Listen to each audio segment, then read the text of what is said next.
This 1 hour presentation has been edited down from a 3 hour long-form conversation in order to synthesize the essential arguments regarding electromagnetic properties of Old World architecture. And even this was just scratching the surface. I hope you get as much out of listening to it as I did in revisiting and editing it. If you want to support my work as I continue to recover from pancreatic cancer, please like and subscribe to this channel. Send thoughts and prayers for myself and my family, and if you are able to, kindly visit the GoFundMe at the link in the show notes. With a small donation, you will have access to over 6 months of writing, chronicling my journey as I overcome this horrible disease and return to full health. And we're just going to talk our way through this, Matt, okay? I haven't honed my presentation skills, so we're just going to go through it a little at a time here. By the way, this drawing is one of my favorite. This image here is one of my favorites. This cover image really is, I did do this collage, so I put my little handle on there.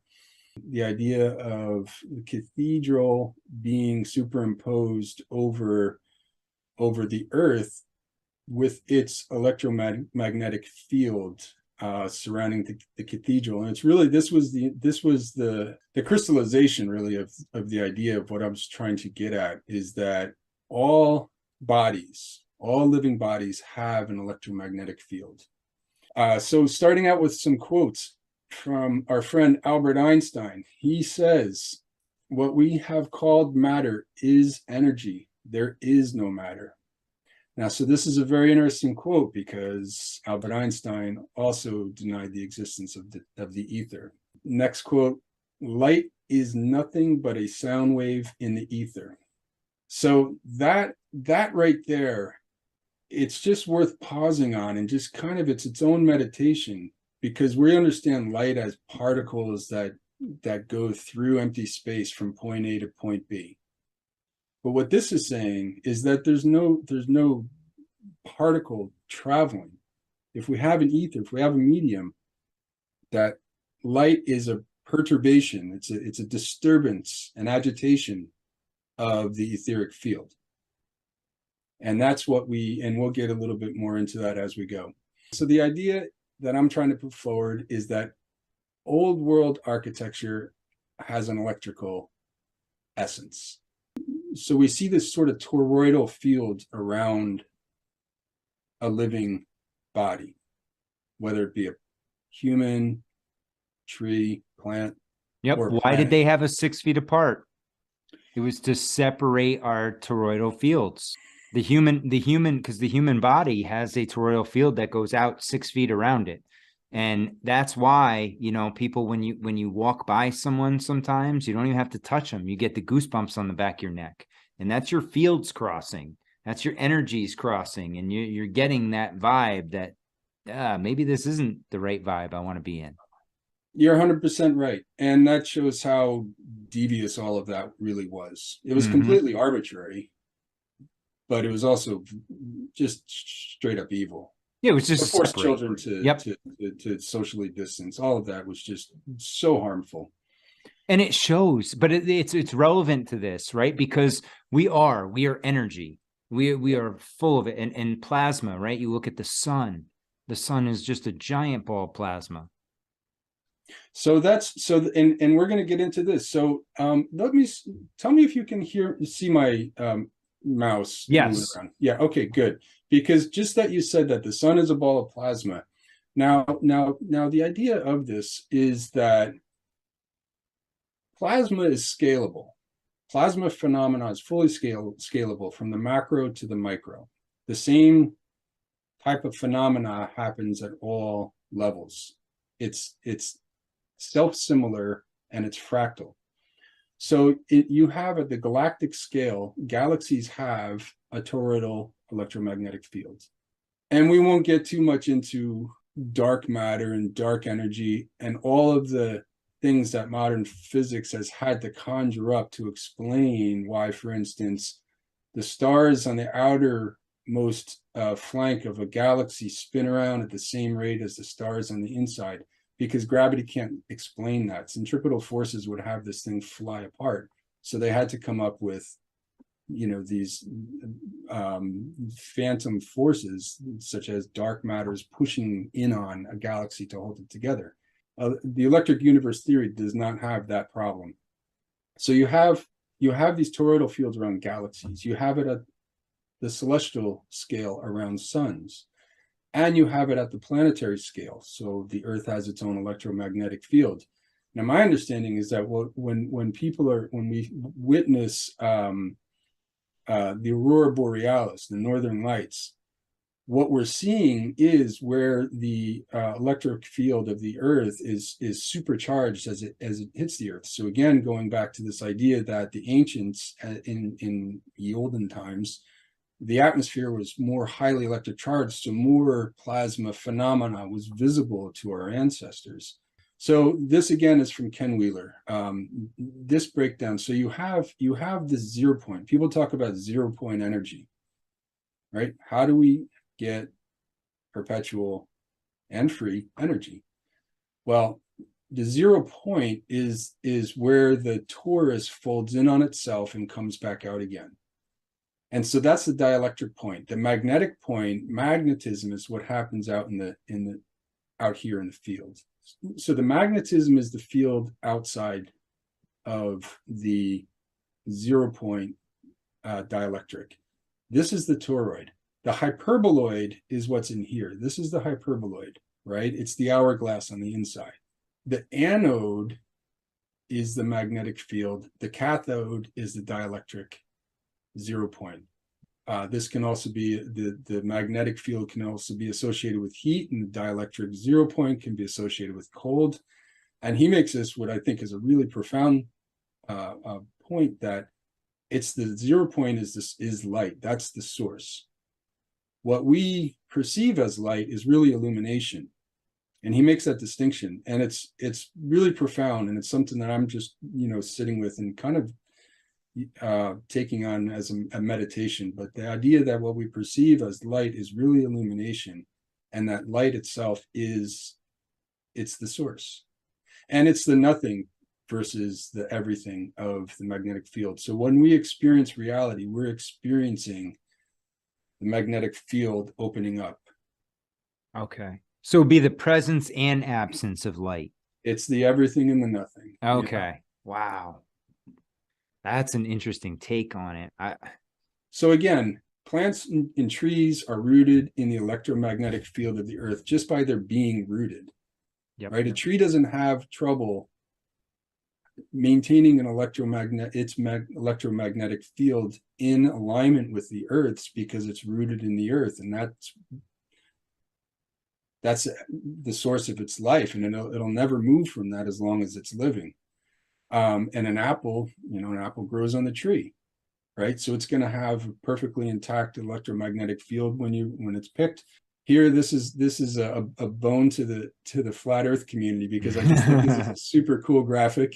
It's showing the plane of the realm, with the tree moving through the center of the mountain and then cycling back in on itself. And so I love this graphic, although I'm not a proponent, for the same reason that I'm not a proponent of flat apples.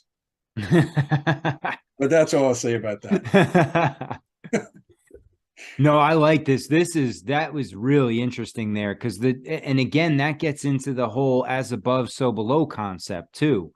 Yes. Which is a whole nother level to this, but that's exactly it. And the alchemical principles behind cathedrals are very important to understanding this. Mm-hmm.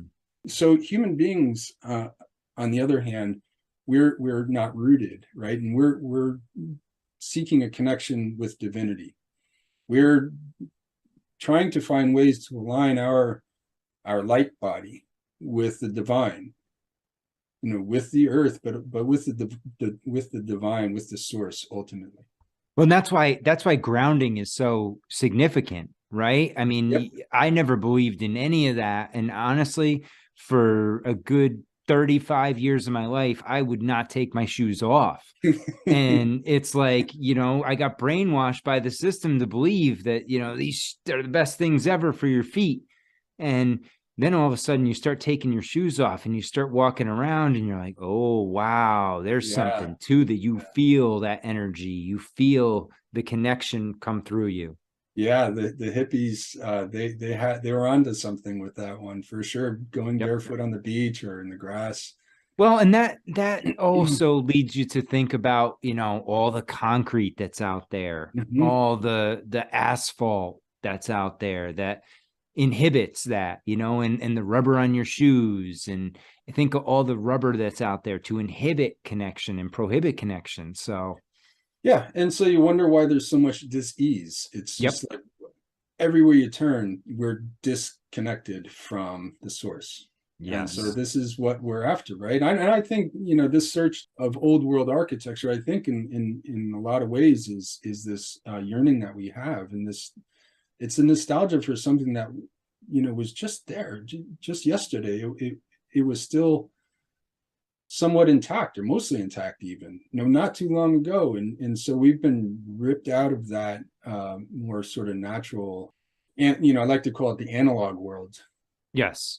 And and that's been my draw to this. My draw to the old world is, you know, I mean, the buildings are amazing, but it's that health side of it, right? That connection, that the positive frequencies, the connection with nature that we've lost. And, you know, and that's what I'm searching for, you know, is to find out, how do we get humanity healthy again, on the right path? You know, maybe not, it's not going to be through their system. It's going to have to be outside the system. But how do we get back to that old way where there were, you know, connections? We were in tune with our realm, whereas today we couldn't be more disconnected. Yeah. And so what role can architecture play in this? Because there's a lot of different approaches. People use tuning forks. They use, you know, what we talked about, you know, entheogens, that, you know, meditation, just walking, hiking, you know, there's lots of different ways of getting back to it, but architecture plays an important role. So looking at the examples of the old world and what it was that they were doing can help us get to better tomorrows, I think. Oh, I'm with you on that. Absolutely. So this idea here is that a magnet is an inside out AC generator, or you can say an AC generator is an inside out magnet. When I heard Ken talk about magnets being an inside out AC generator and vice versa, it's kind of like the light bulb went off, like figuratively and literally. It's like, oh, so magnets, by being magnets, they have an electromagnetic field that is aligned with 0 point of a greater electromagnetic field. The receptors, right? Yeah, as a way of looking at it, they're drawing energy directly from the ether without combustion. There's no burning of fossil fuels needed. And so this diagram here kind of shows, you know, how different forms of magnets can, you can manipulate the field with how you orient the magnets and the poles to one another. And it's just a simple experiment of taking a magnet and wrapping copper wire around it proves that electricity and magnetism are two sides of a coin. Where you have electricity, you have magnetism, and where you have magnetism, you have electricity. So now we looked at bricks, right? And this is straight from that Scientific American article, where they're able to manipulate just this simple clinker brick in such a way as to enable it to hold charge. So here again, our building's electric. There's this idea that within modern science that stars, and our sun in particular, are nuclear furnaces, right? And it's all held together by gravity, and it's churning out however many trillions of tons of hydrogen atoms. And what the electric universe theory says is that's kind of a load of bunk. That stars are not nuclear furnaces. They're not, the heat is not being generated from within the star. And what they'll do is they'll point to the corona of the stars, and in our sun in particular, being many, many, many times hotter than the core. Yep. And so if the sun was a nuclear furnace, how come the hottest part isn't in the center? How come the hottest part is way out in the corona? And by far the hottest. And so what the electric universe proponents suggest is that stars are formed along pinch points of what are called Birkeland currents. Birkeland currents were named for a physicist of the late 1800s, I believe, named Christian Birkeland.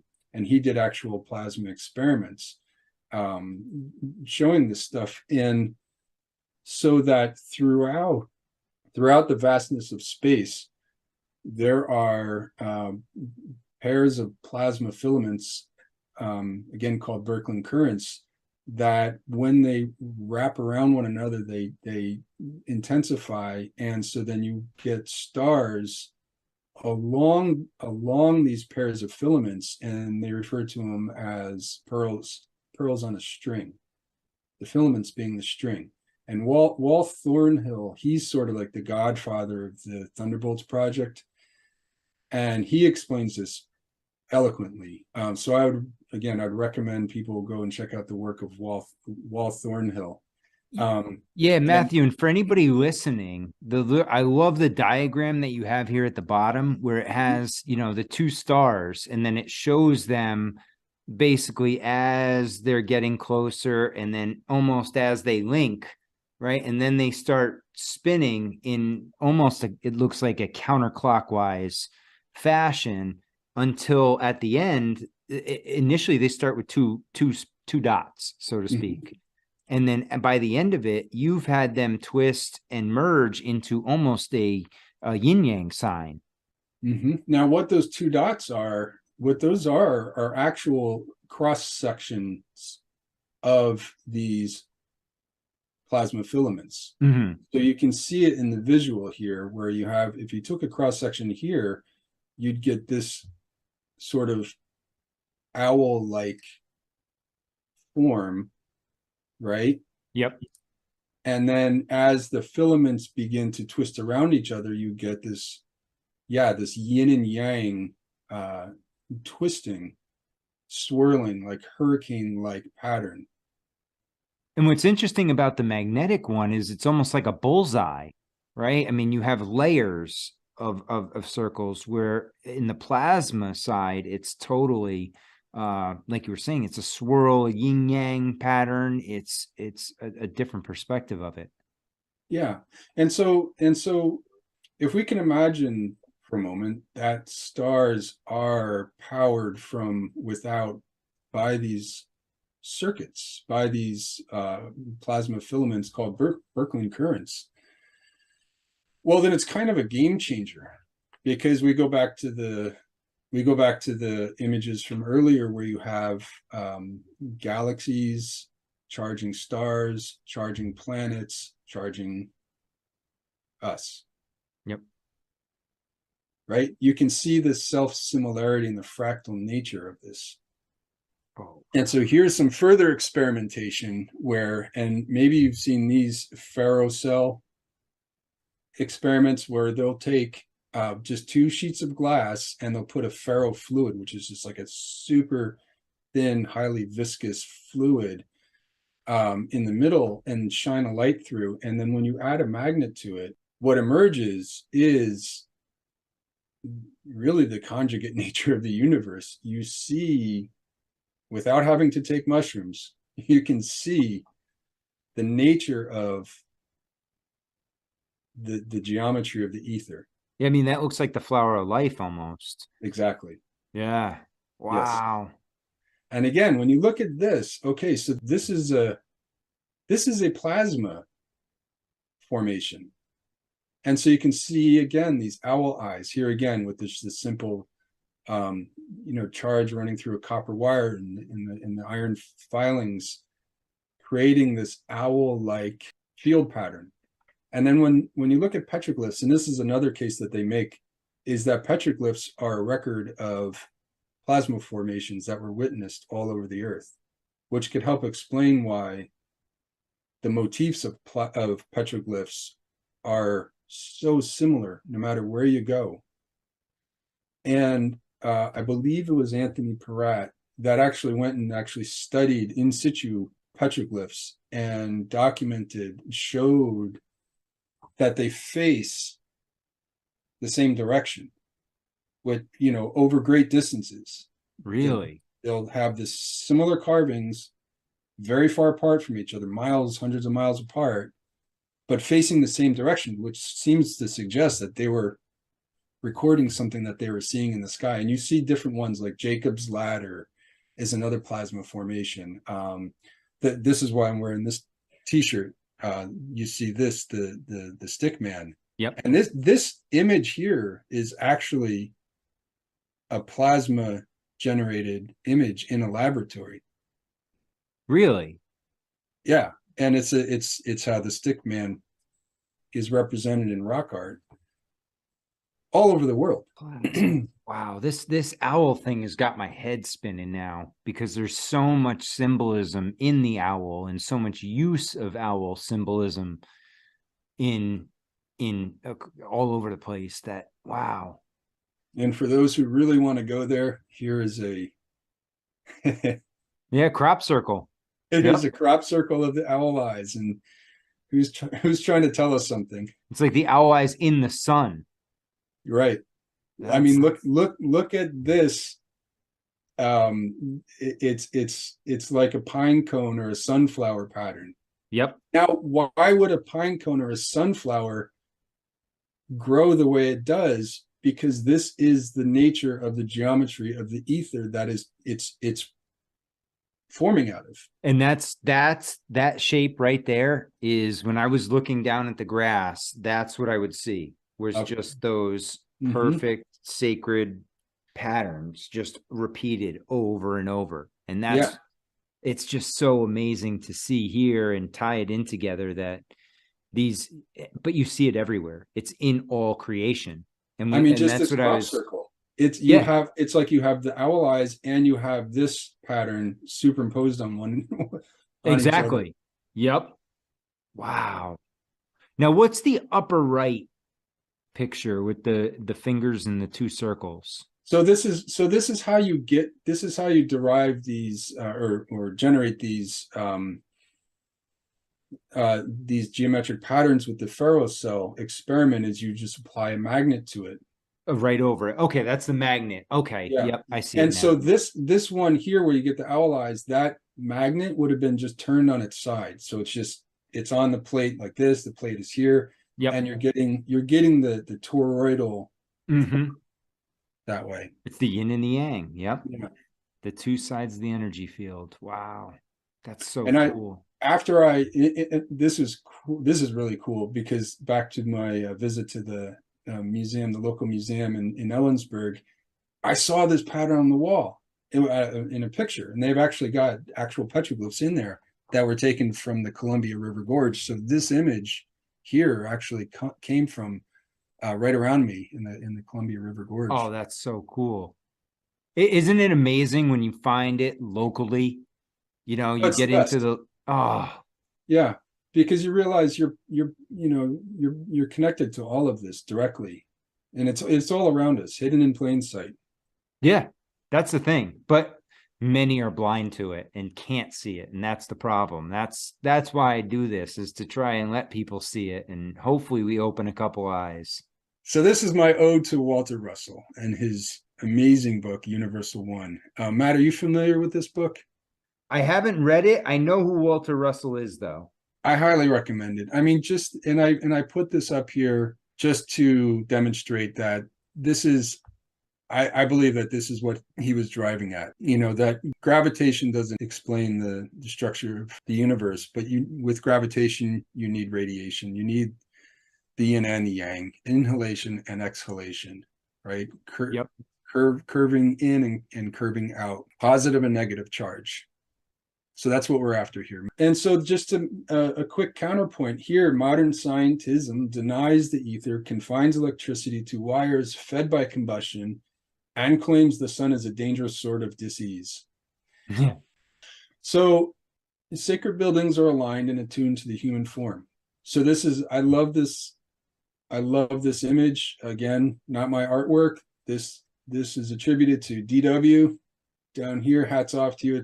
It's a great collage showing different sacred structures and temples and how just in plan they align with the human body And sacred geometry in all our proportions. Yes. It's amazing. And notice, where are the centers of these cathedrals? Right in the green, right in the heart. Right. And that's where all the people would be. Yes. Right. And then if you look where the purples are, in most churches, I would imagine that's where the organ would be. Oh, interesting. Right. You're going to get the frequencies coming from the crown, basically. Oh, and look at where the entrance is. It's like the womb. Sacral. Yep. Isn't that fascinating? I'm with you. This is a great slide right here.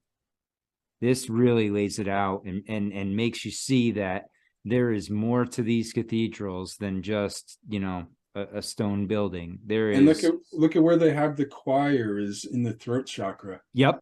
The voice. You can't make this up.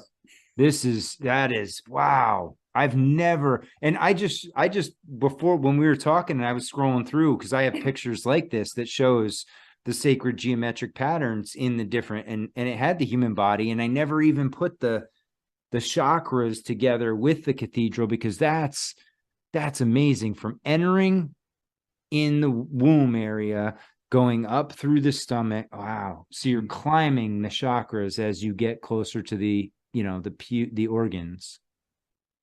Wow. That's beautiful. I love it. And the Solomon's Temple one is really interesting too, with the outbuilding by his feet. Right.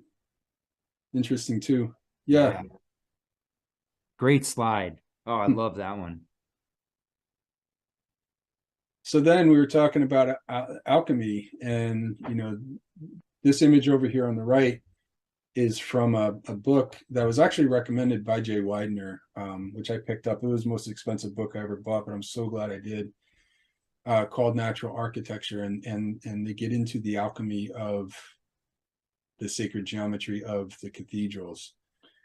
And apparently the author is like not fully understood if this was the author. It was written in French. It was saved as a manuscript and passed down and somehow preserved. And then it was translated into English.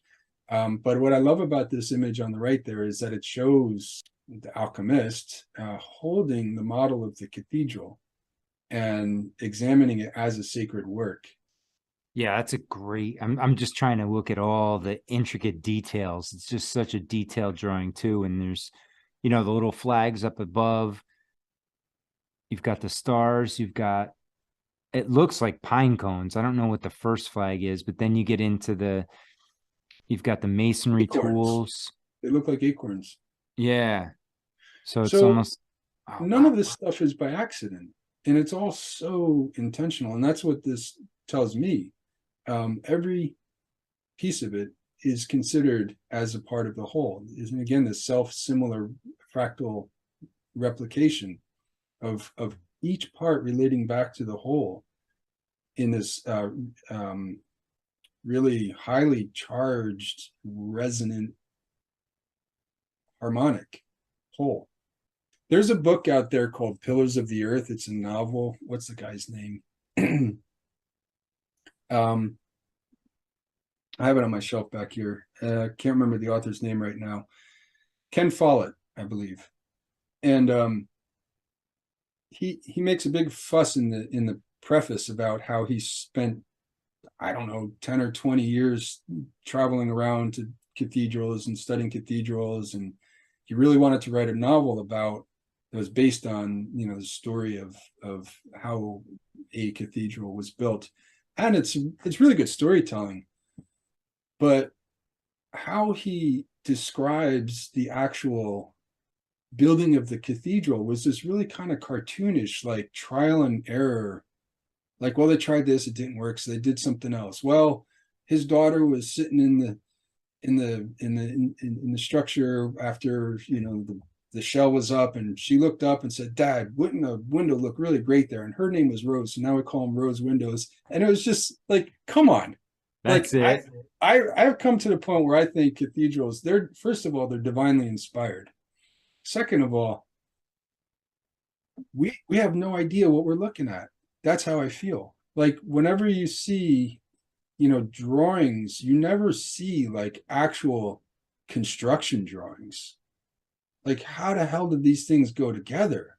How do you build a foundation and start erecting columns out of, you know, I don't know, pink granite and marble that are going to hold up this crystalline edifice that's, you know, hundreds of feet into the air with all of its flying buttresses, like the advanced, highly advanced engineering and architecture that goes into this, together with all of these alchemical principles and sacred geometry.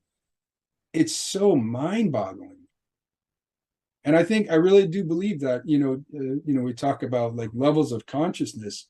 You know, we're here. We're sort of like, you know, we might be like 2 or 3 steps up from being NPC, but we're, we got a long way to go. Like, I think that these structures were built by people with Oh, they're master craftsmen. higher consciousness. Yeah, I think they had a higher consciousness. I agree. I think they were at a higher frequency. They were in tune with something that we've lost connection to. And I you know, I've been listening a lot, and I sound like a broken record to the people that listen to the show, but the guys over at Operation Red Pill have been talking about the trivium and the quadrivium. Yes. Mm-hmm. And I really, the more I listen to that and the more I start thinking about it and the way they've taken geometry out of education and pushing away from music and things like that, and the arts, you know, it's a perversion. So anyone that's, you know, it's one of those where we have to try and find a way. And that's, again, what I was talking about before. My mission in this with the old buildings is to find that connection, right? Find out how they did it, like, or why they did it the way they did to benefit humanity. And at what point was it that they decided, okay, now we're not going to do this anymore? Yeah. Yes. And I think that we have some ideas. And we're close. Yeah. Yeah. It's like, when they destroyed the old world. So, you know, what we have in cathedrals are self-similar fractal patterns found throughout all sacred structures, really. But I think best exemplified in these cathedrals. And here's some examples of Exeter, Gloucester, Bath, and Reims.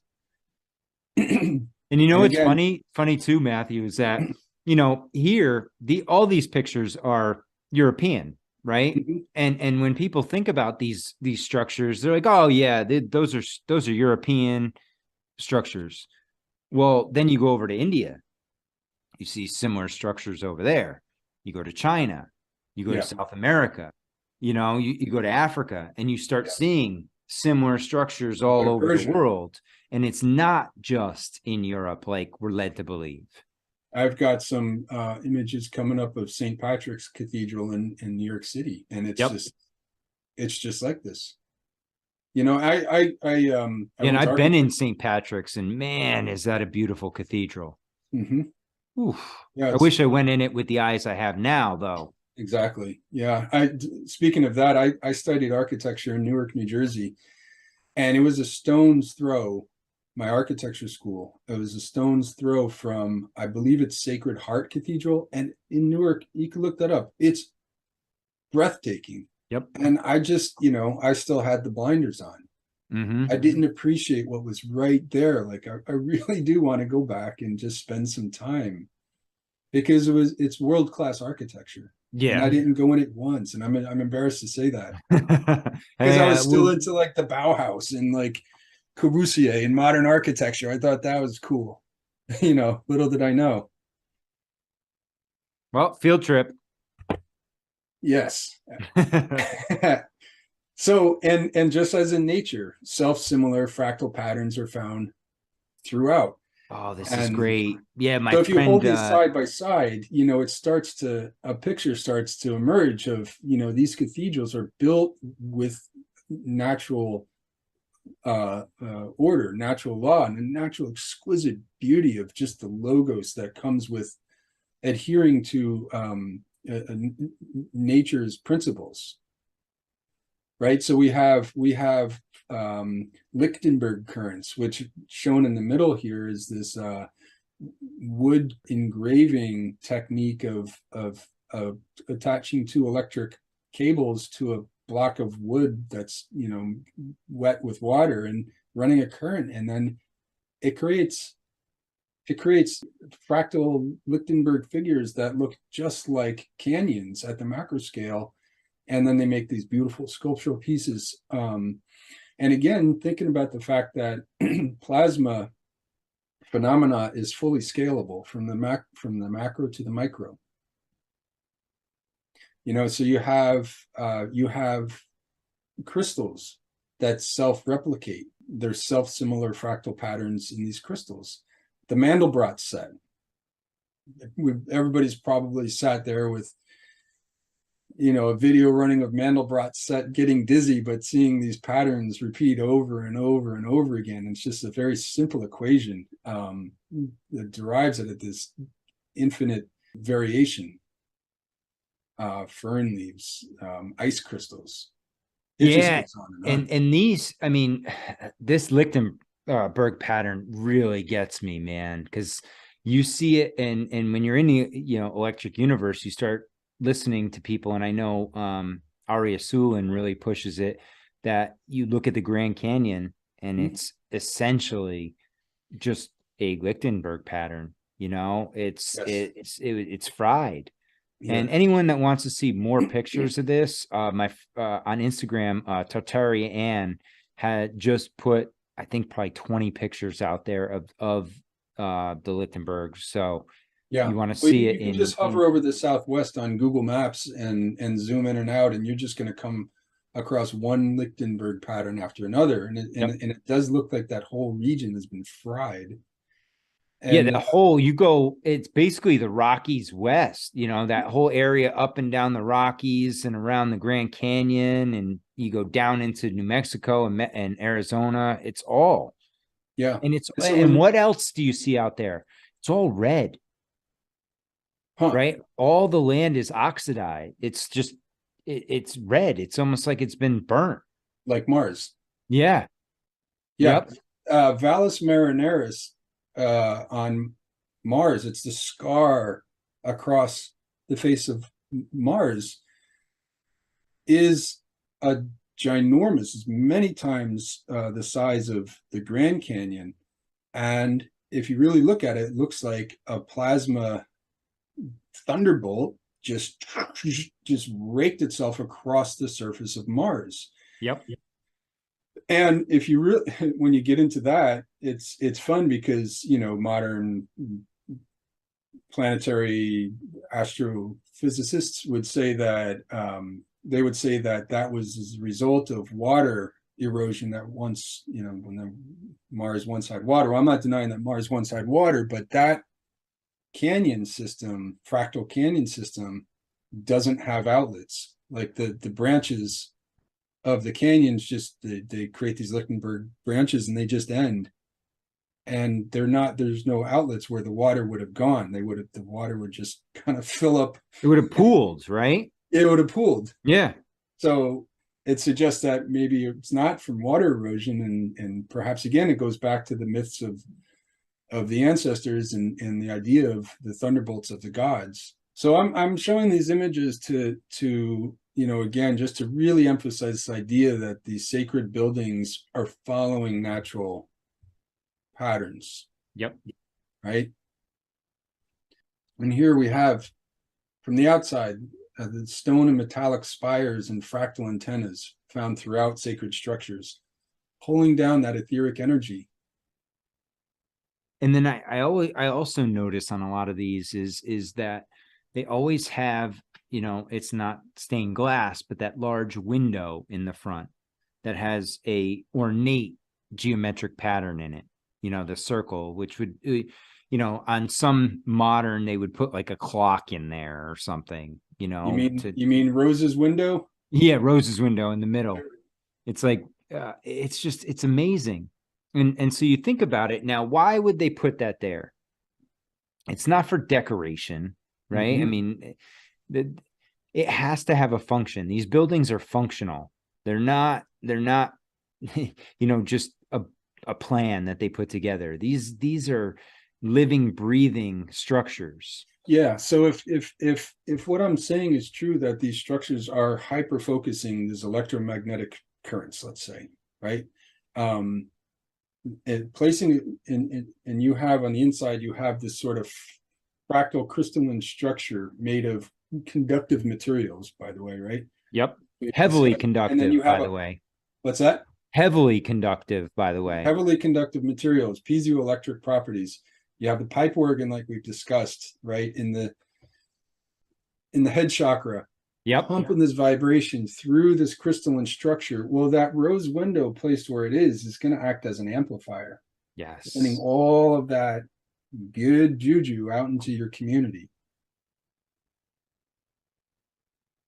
And so here, again, Tesla proved that electricity can be generated by connecting heaven and earth and transmitting said electrical energy over great distances wirelessly.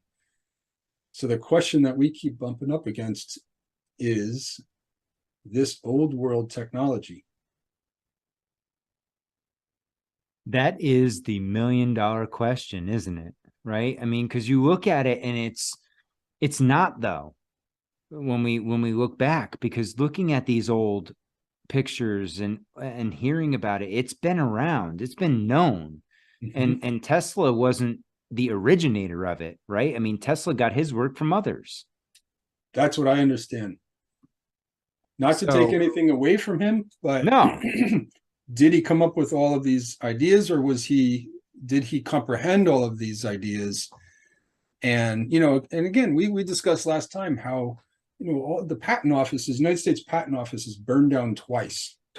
Not once, in the 1800s. Twice. So who designed what and was lost twice over in the 1800s. So yeah, you know, give it to Tesla or what have you. Well, and we see that pattern over and over again, right? They have a character, so to speak, that they assign all of these roles to.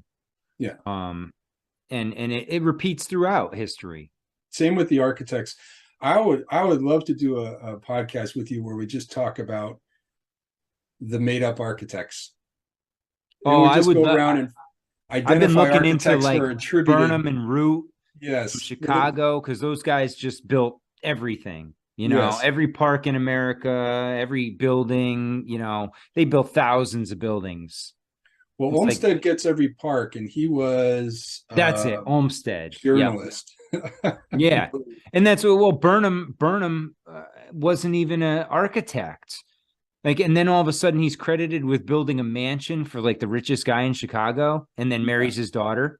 And we talked about how Paxton was he's attributed to all the Crystal Palaces, and he was the gardener. He's gardener. Yeah. Yeah. But he designed in what, 2 weeks? Right. The London Crystal Palace. Yep. Mm-hmm. Yeah, he designed it in 2 weeks and they built it in 8 months. So we think that they knew how to channel etheric energy. That's what we think. Well, and that's interesting too, because I've seen and I've heard people talk about that there were cell phones back in the day. Yeah, I've seen the pictures of the two women next to the fire hydrant, and they were connecting that coil. Yeah. Yeah, back in 1900 or so. Yeah, so I mean, who's to say that this isn't that this isn't just a found technology. And I think that's what all this is. I think, in this realm that we're in, everything's been created already. We're just recreating it. Yeah, I think we're in a process of rediscovery. Yep. I put this picture of the Fresnel lens up here because these are just mind-bending. They're sculptures. They're just this like wizardry of engineering. They're marvels. I was in Lisbon, Portugal for my brother's wedding a few years ago, and they have a Fresnel lens museum right there in Lisbon. And I spent a few hours in there and just blew my mind. But it's just the ability of a Fresnel lens to throw light over great distances. I think that takes a profound understanding of the nature of light and not seeing it as, again, like modern science looks at light as particles, going from point A to point B through empty space, as opposed to what the plasma physics point to, that light is a perturbation of the ether. Mm-hmm. Right? And there is a point source, and again going back to the idea of the 0 point, but that light as we perceive it is really illumination. And the source of light. It seems like that is like one of those concepts that you'd almost see it like the Colossus of Rhodes, one of these massive lighthouses. And when you think about it and you hear about the old lighthouses, there's talk of red mercury being involved and things like that would help with some of these processes and some of this illumination and such. But yeah, it's another one that's a mystery to me, because I don't see all these lighthouses just strictly being a beacon of light for approaching ships. And here's the thing that gets me mad is, let's say we're just batshit crazy, right? Quite possible. We're bored. We've done too many mushrooms, whatever. We're just like off on this crazy tangent. And all of these buildings that to us look like old world structures all across this country, much of which was burned down or torn down deliberately, that has all of these exquisite properties that we can't do anymore and all this kind of stuff. If it's true that all of it was built as they say it was, then this nation had a renaissance of breathtaking proportions that lasted for about 20, maybe 30 years. Yep. Where we built the most extraordinary structures all over the place in the most remote locations without, barely the infrastructure there to get, just to get from point A to point B. And with the most rudimentary tools. Yep. While people were trying to figure out how to just eat, scratch a living out of the soil. If anybody's wondering about this, go check out old Utah. That's a mind-blowing idea. All those Mormon... Salt Lake City. Yep. And so if we're completely off the rails, and the the Wikipedia narrative is true, or the narrative as distilled through Wikipedia, then what happened? What happened? What happened to this Renaissance? That should be like our great grandfathers, and that built all this stuff, and we should be celebrating this. It should be in all of our stories. It should be in all of our movies. It should be in all of our literature and all of our the legends and myths of our time. We should be intimately familiar with this stuff. So where did everybody go? Where'd all the stories go? Where'd all the instead, who do we get? We get J.P. Morgan. We get the Rockefellers. We get these people, Carnegie's. These are the characters that they feed us. Yes. As to the, responsible for all of this. and worse yet, they label it Gilded Age and get us to hate it and look at it with disdain, which is what happened to me as an architecture student. I would look at this stuff, and now I think back, if I had this kind of like tug of war going on inside of myself, I'd look at it and be like, damn, that's really beautiful, and be like, oh, but it's the capitalists. Yep. It's bad. And so what if they tear it down? Right. Yeah, there's such a dichotomy to that, you know, that you're like, oh, on one side, fuck the capitalists, you know, but at the other hand, it's like, maybe did they even build this? Or are Did they they just even build claiming it? it? Did Yeah. they found it? And if they're, and it's much more interesting to look at it as old world, as part of another iteration of whatever civilization was here before it was seized upon. Yeah, and I tend to lean on, you know, if things were reset, right, you're going to build on what was previously there, or Yeah. use what was previously there first, and Mm-hmm. then adapt it to what you know. Mm-hmm. And that's, you know, for people just to completely blow off the idea that there have been resets over time, and that, you know, things have been manipulated over time, and that there have been essentially, you know, the slate's been blanked in certain areas, and you can rebuild, and we've seen that throughout the 1800s with the fires. And that's recent history. We're not even going back into ancient history. We're just staying in the modern times, and you see it now.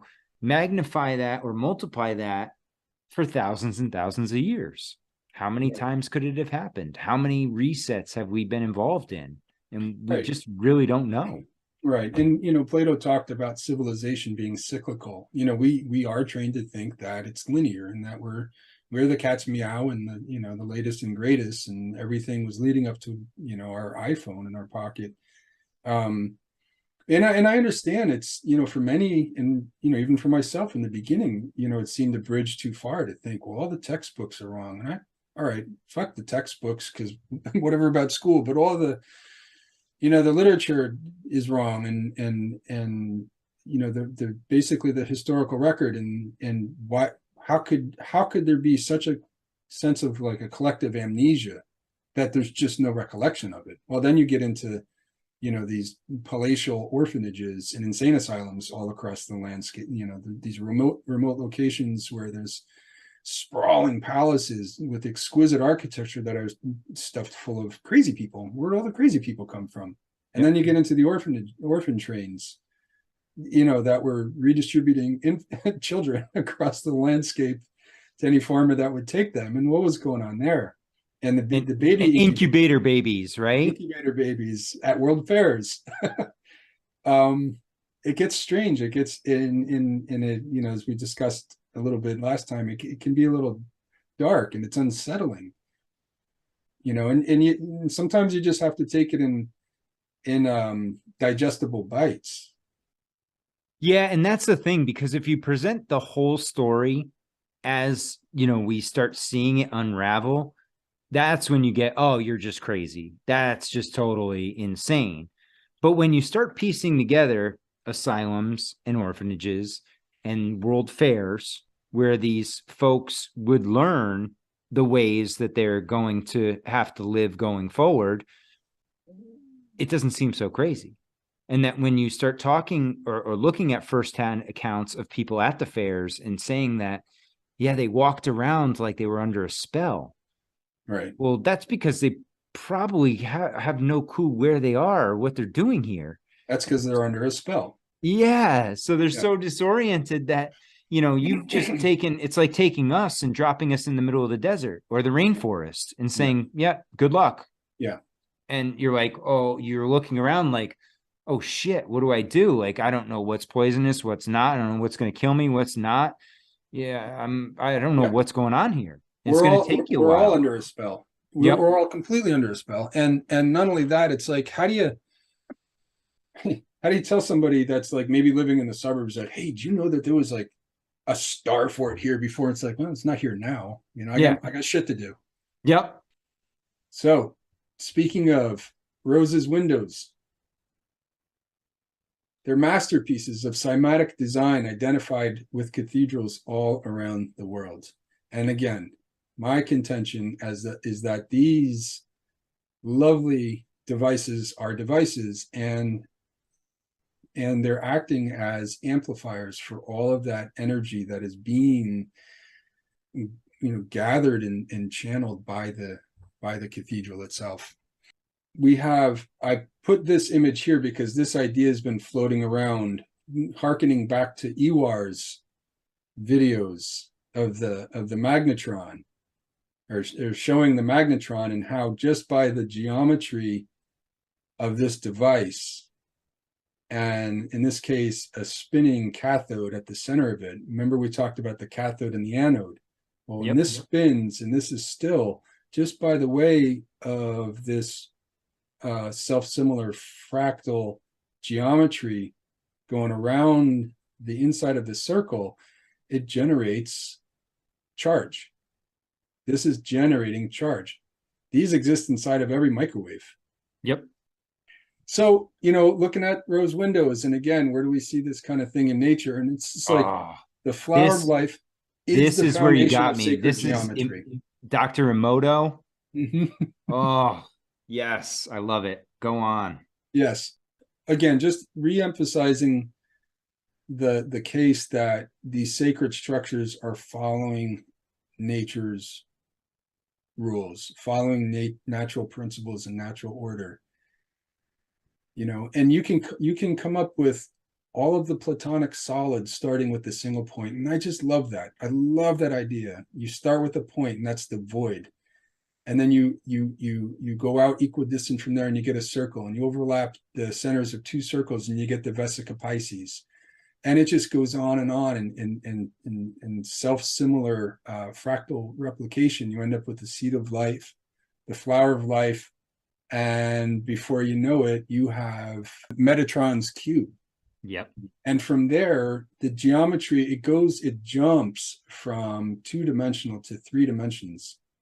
It jumps off the page. It extrudes, and this is the beauty of the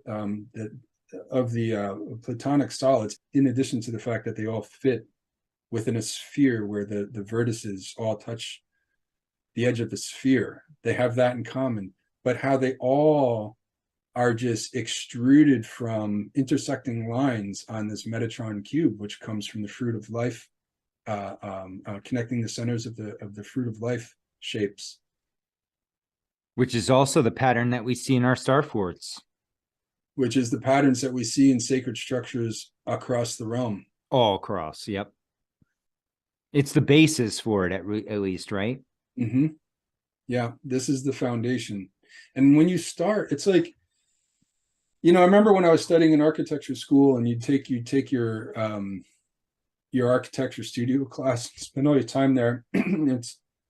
You're trying to come up with a concept for a project or a model, and students would come in with all sorts of wild things, and we're in a sense, like, our minds were, I wanted to say polluted, but really it's just like overloaded with what is presented as like the cutting edgest of architecture with this deconstructivist stuff. And you go from modern architecture in our modern epoch, go from modern architecture with all its brutalism to this postmodernism with all its anything goes, pulling elements from everywhere and just mashing them together into whatever Philip Johnson type stuff, and then you get into this deconstructivist stuff, all the way up to like the Holocaust museums, and they're intentionally designed to create disharmony within the human spirit.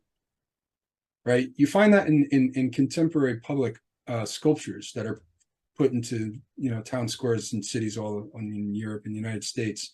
These really kind of like jaggedy, just dejected looking sculptures. And to me, again, this is all part of the programming. Yep. And so you're getting all this like input as an architecture student. You come into studio and it's like, where do I begin? It's like, well, this crumpled up tinfoil. This is the inspiration, and now I'm gonna build a hospital around this. And this is what students are getting. This is the way their minds are being formed in architecture universities all over the place. And I find that to be such a shame, because something as simple as starting with the flower of life, it's such a simple concept. easy to learn, lifetime to master. You get infinite variety, the infinite variety of nature out of this, like out of a point in a circle. It's, how profound is that? Yeah, and going back to what we talked about before, it goes back to the math, right? And them changing that in Common Core math, getting away from what's natural and giving you this thing to just disorient and take you away from the natural way of things, of operations. Yes. Unbelievable.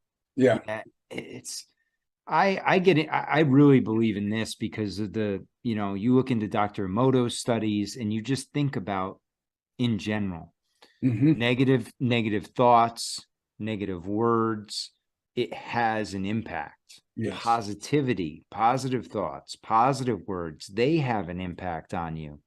And that's true with everything. And we found that it's true with water, it's true with plants. It's been proven time and time again that our words it's vibrations coming out of our mouth, it's frequency coming out of our mouth that produces these sounds, and it has an impact on everything around us. Yes, and water does have memory. Yes. And how does water have memory? It's the resonance of the vibration, positive or negative vibration, that's being sent to the water that's then frozen, proving through experimentation that anybody can do, where by sending negative thoughts and feelings, just thoughts and feelings to water, will negative ones will create really dissonant looking crystals. Positive loving emotions will create beautiful exquisite crystals. And again, going back to Ken Wheeler, he talks about the why, which is the H2O molecule. The memory is held in the space between the atoms. It creates a perfect, the molecule creates a perfect 108-degree triangle, which when you break it down and strike the line from the apex down to the bottom, you create I would just put it this way simply, embedded in the geometry of the water molecule is a perfect representation of phi, of the Fibonacci golden ratio. And so it's a perfect antenna to carry harmonics, to carry memory, to carry a resonant vibration, right? Which I guess is, when you get down to it, is what memory is in some way. Yeah, right. I mean, that's what we're learning, it seems to be. And the crystalline structures are just amazing in the water as you see the different, like you were saying, different words, different emotions that we put into this. It's a phenomenal study. So anybody that hasn't checked it out, and Dr. Emoto is not the only guy that's done it. There's a lot of people that have done it. And you can look at it different ways too. You can look at it not only in the water, but you can look at it when they play church bells, and you can look at the effect that has on water. You can look at the organs, and they all tend to have a positive effect on the body. Yeah. And speaking of organs, yes, look at these beasts. Pipe organs are marvels of instrumentation, sending sonic vibrations throughout cathedrals, with the rose windows acting as amplifiers. Because what did we see before? Before we saw that the organ is on one end and the rose window is on the other. And as it travels down, it's going to amplify. Yeah. Yes. And the size, the sheer size of these organs, most people have gone to their local church and they've seen a church organ, a normal size one. These things, some of the pipes are up to like 100 feet long. I've heard or read that some of these create up to 40,000 tones, and some of which are inaudible to the human ear. Why would you go through all that trouble and expense and cost and labor and everything to create tones that are inaudible if there wasn't some other purpose behind that? Yeah, that's interesting. And then, well, an interesting story about organs too, with the St. Louis Fair and St. Louis World Fair in 1904. They had a huge organ brought in from California for the fair, and the maker of the organ went bankrupt making that organ for the fair. So they made the organ for the fair, gave it to the fair, and then went bankrupt and went out of business. It's like, very interesting. It gets curiouser and curiouser. Yep. Well, so what did Tesla say? If we want to understand the secrets of the universe, think in terms of energy, frequency, and vibration. Yep. Right. And so here again, cymatic patterns are generated by planets, which is shown on the left, by musical notes in the center there, and even cross-section of DNA. We see cymatic patterns everywhere in nature that, coincidentally or not, look an awful lot like rose windows. Yeah. And then as a bonus, the harmonic vibrating labyrinths on the floors of cathedral are a wonder to behold. Yeah, and you see those resemble computer pieces, right? Mm-hmm. They Circuits. They're circuits. They are a full circuit. Yep. Yeah. Oh, those buildings, man. Here's Here we go. Star forts. So once upon a time, entire cities were cymatic. Isn't that just breathtaking to think that the old city states that, like, in our sort of like popular imagination, were just like these feuding fiefdoms, and all the kind of like negative connotation that goes along with it. And it's just, when you actually step back and look at the inception of many cities throughout Europe and elsewhere. Again, this book that we've been looking at, Cities of the World, one after another, and you realize that, holy smokes, these were the original layout of these cities was as like cymatic forms, with often a cathedral at the center of it and water running as a current through it and under it, and running water, creates electrical current. So it's just, again and again, this idea that the old world structures, from the smallest aspect to the actual layout of the city themselves, had these natural patterns that really look like they're channeling electromagnetic energy. Yeah, and if it wasn't a cathedral in the center, it was usually a water tower. Mm-hmm. Right. And so again, when we look at conductivity and it all falls right into line. Yes. Beautiful.